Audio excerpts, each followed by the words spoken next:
अध्याय 14 जेंडर समानता और महिला अधिकार।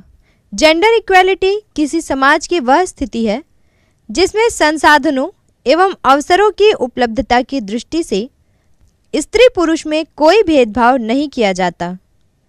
सितंबर 2015 में संयुक्त राष्ट्र महासभा की उच्च स्तरीय बैठक में एजेंडा 2030 के अंतर्गत 17 सतत विकास लक्ष्यों को रखा गया, जिसमें भारत सहित 193 देशों ने इसे स्वीकार कर लिया। इनमें लक्ष्यों में लैंगिक समानता को शामिल किया गया। आज जाहिर है कि हमारे समाज के लिए लैंगिक समानता कितनी जरूरी है।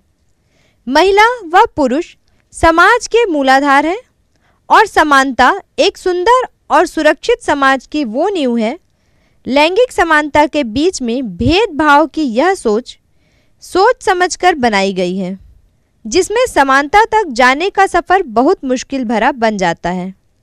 इस अध्याय में हम यह समझने की कोशिश करेंगे कि लोकतंत्र में समाज के सभी वर्गों, खासकर महिलाओं को समान महत्व दिया गया है या नहीं। आखिर वे कौन से कारण हैं जो किसी समाज में महिलाओं को विकास के समान अवसर नहीं देते। अन्य प्राणी की तुलना में मनुष्य एक बेहतर नस्ल है।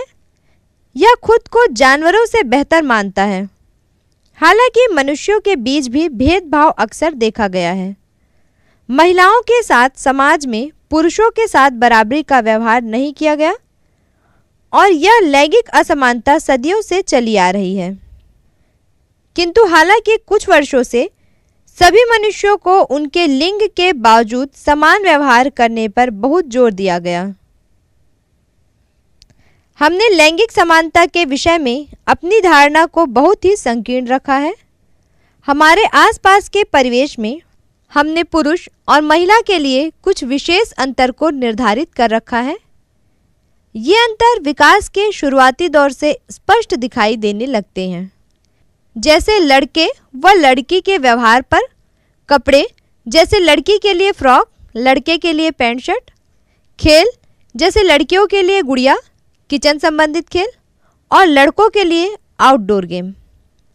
अगर हम गौर करें तो प्रतिदिन की छोटी छोटी बातों में यह अंतर स्पष्ट दिखाई देता है। जैसे लड़कियां आमतौर पर विनम्र मानी जाती हैं और लड़के कठोर।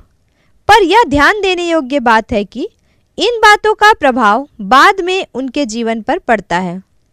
आज भी हमारे समाज में तकनीकी शिक्षा के लिए लड़कों को उचित माना जाता था और लड़कियों के लिए शिक्षण व नर्स जैसे कार्य। किंतु बदलते परिवेश में लैंगिक समानता ने इस गहरी खाई को कुछ हद तक कम कर दिया है। फिर भी समाज आज भी इसमें व्यापक बदलाव की मांग करता है।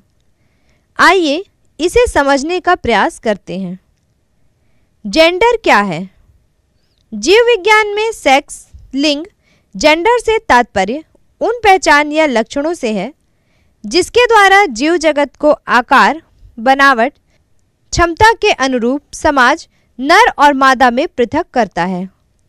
बच्चे के जन्म के साथ लड़के और लड़कियों को उसके अलग अलग रूप में ढालने के लिए अलग अलग सामाजिक और सांस्कृतिक प्रक्रिया होती है। हमारे समाज के द्वारा लिंग भेद के आधार पर भूमिकाओं का निर्धारण किया जाता है। लिंग भेद पर आधारित भूमिका के विभाजन को जेंडरीकरण कहा जाता है। सामाजिक संदर्भ में समानता का अर्थ किसी समाज में कानून के समक्ष हर अवसर पर समानता से जुड़ी बात है।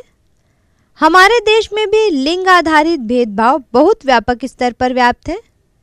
जन्म से लेकर मौत तक, शिक्षा से रोजगार तक यह भेदभाव साफ स्पष्ट आते हैं। इस भेदभाव को कायम रखने पर राजनीतिक पहलू बड़ी भूमिका निभाते हैं। रोजगार के क्षेत्र में लैंगिक भेदभाव। क्या श्रम का विभाजन भी लिंग आधारित है?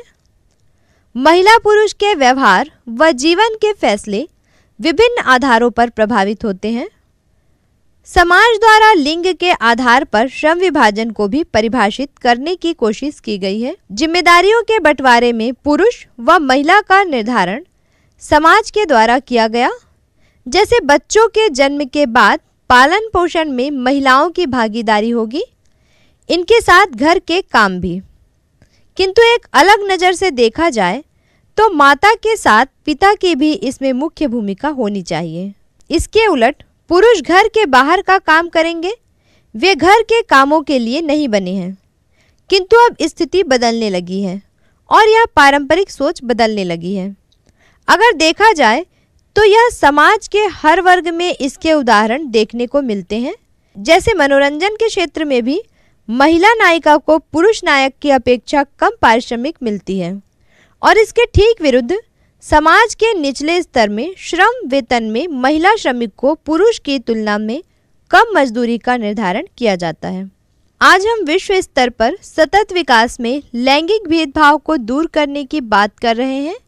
वहीं दूसरी तरफ लैंगिक भेदभाव की जड़ें सामाजिक और राजनीतिक कारणों से मजबूती पकड़ रही हैं।